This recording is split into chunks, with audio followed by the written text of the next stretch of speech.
পৃথিবী বড় স্বার্থপর, দুনিয়া বড় স্বার্থপর। দুনিয়া কাউরে জায়গা দেয় না, দুনিয়া কাউরে জায়গা দেয় না। এত মজবুত পাইলিং করে যেই বিল্ডিং বানাইলাম, দুনিয়া তারে থাকতে দেয় না। যা বেটা যা, যা তুই লাথি দিয়া বাইর করে যা, কবরে যা, কবরে যা। দুনিয়া কাউরে থাকতে দেয় না। দুনিয়া কত ক্ষমতা ধরকে মাটির নিচে ফেলাই দিছে, দুনিয়া কত সম্পদ আলাকে মাটির নিচে ফেলে দিছে, দুনিয়া কত সুন্দরী নারীকে মাটির নিচে ফেলাই দিছে, মাটির সাথে রেজা রেজা করে ফেলছে। আজ আর চেহারা নাই, আজ আর রূপ নাই, আজ আর যৌবন নাই, আজ আর ক্ষমতা নাই।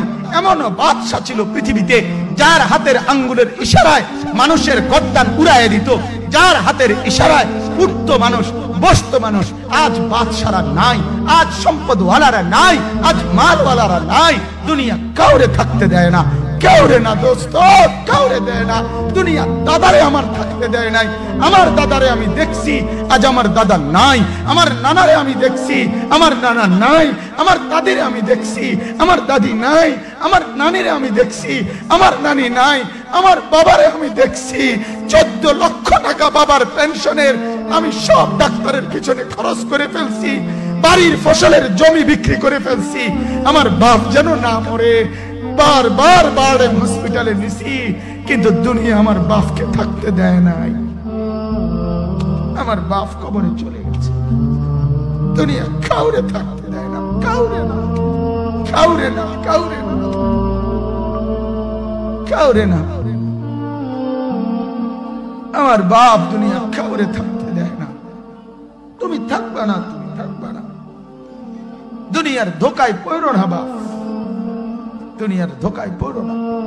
মাকে বুঝান, আজ মারা বেসামাল হয়ে গেছে, আজ বোনেরা বেসামাল হয়ে গেছে, বেপরদার উৎসব তুলে দিছে। এটা যেন আল্লাহর সাথে যুদ্ধ করছে।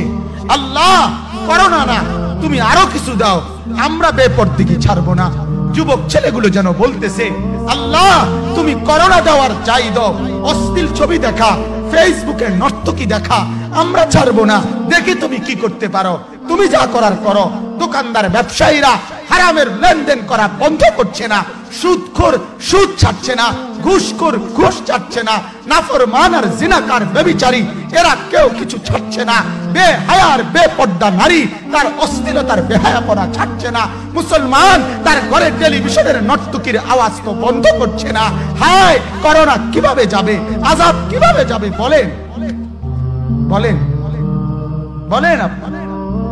আমার বাপ ফেরাউনের উপরে তো আযাব এতদিন ছিল না, নমরুদের উপরে আযাব এতদিন ছিল না, সাদ্দাদের উপরে আযাব এতদিন ছিল না, কারুনের উপরে আযাব এতদিন ছিল না, লূত আলাইহিস সালামের কওমের উপরে আযাব এতদিন ছিল না, হুদ আলাইহিস সালামের কওমের উপরে আযাব এতদিন ছিল না, নূহ আলাইহিস সালামের কওমের উপরে এতদিন আযাব ছিল না।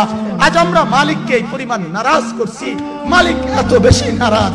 আজ 1 বছর হয়ে গেছে, 1 বছরের চাইতে বেশি হয়ে গেছে, কই করোনার মহামারীর আযাব তো যাচ্ছে না, গেছে গা বলে। আমাদের লক্ষ লক্ষ বাচ্চার পড়ালেখা বন্ধ, এরা নষ্ট হওয়ার চূড়ান্ত পর্যায়ে পৌঁছে গেছে। মোবাইল এদেরকে শেষ করে দিছে, লক্ষ লক্ষ ছেলে। গতকালকে এক মা আমার আত্মীয় ফোন দিয়া বলতেছে, সকাল 10টায় বাচ্চাটা ঘর থেকে মোবাইল লইয়া বাইর হইছে, রাতের 10টায় মা তারে ফোন দিয়া বলছে, বাপ ঘরে আসতি না, ভাত খাইতি না। বাচ্চা তারে বলতেছে, তোমার অসুবিধা কি, তোমার সমস্যা কি? মা এই কথা বইলা কাঁদা দিছে যে, শোনেন হুজুর কদ্দুর দোয়া করো।